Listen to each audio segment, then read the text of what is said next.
The escape pod crashed into Earth's atmosphere with a streak of silver fire, leaving a smoking crater in the middle of Nevada's desert. Inside, curled up like a frightened child, lay Zara, though that wasn't the name her species used. Her translucent blue skin shimmered with bioluminescent patterns that pulsed weakly with each labored breath. 3 hearts beat irregularly in her chest, and her large, opalescent eyes reflected the terror of someone who had lost everything.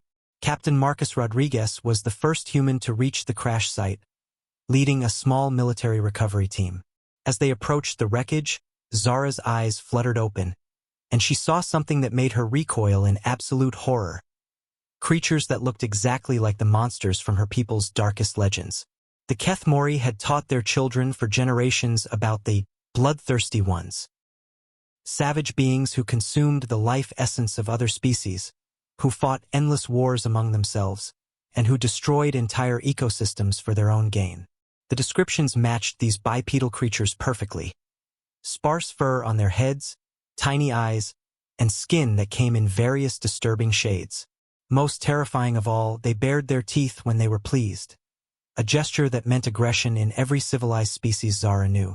"Easy there," Rodriguez said softly, raising his hands in what he hoped was a universal gesture of peace. "We're not going to hurt you." But Zara couldn't understand his words, only the tone, and even that seemed menacing to her alien ears. She pressed herself against the back of the pod, her bioluminescent patterns flashing rapid distress signals.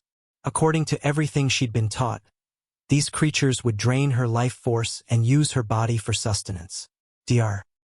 Emily Watson, the team's xenobiologist, knelt beside the pod and slowly extended her hand.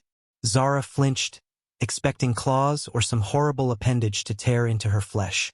Instead, she felt something warm and surprisingly gentle touch her arm. The human's expression was soft, concerned, nothing like the savage hunger Zara had expected. Over the following days at the classified research facility, Zara's terror gradually gave way to confusion, then amazement. These bloodthirsty ones didn't consume her life essence. Instead, they brought her food, strange but nourishing substances that helped her recover. They provided medical care, treating her injuries with a precision and gentleness that rivaled her own people's healers. The humans worked tirelessly to understand her language, using advanced computer systems to decode her bioluminescent communication patterns.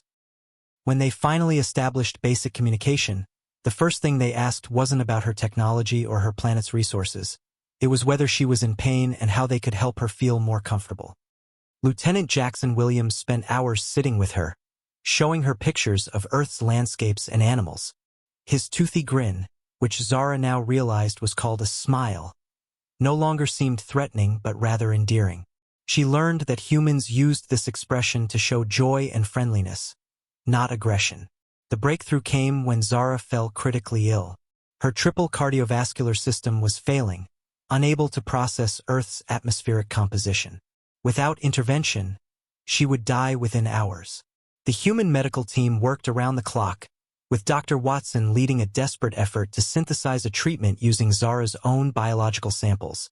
"We won't let you die," Watson promised, her eyes red from exhaustion. "Not on our watch." They succeeded. As Zara's strength returned, she began to understand the cruel irony of her situation. Her own people, the civilized Kethmori, had abandoned her to die when their ship was attacked by raiders. They had jettisoned her escape pod to reduce weight and increase their own chances of survival. Meanwhile, these supposedly bloodthirsty humans had risked their careers, their resources, and their sleep to save the life of a complete stranger from another world. When Zara finally sent her first transmission back to her home world, she chose her words carefully. She told them that the legends were wrong partially. Humans were indeed hungry, but not for blood or life essence. They hungered for knowledge, for connection, for the chance to help others, even those who were completely different from themselves. The bloodthirsty ones, as it turned out, had the biggest hearts in the galaxy. Chat controls Sonnet 4.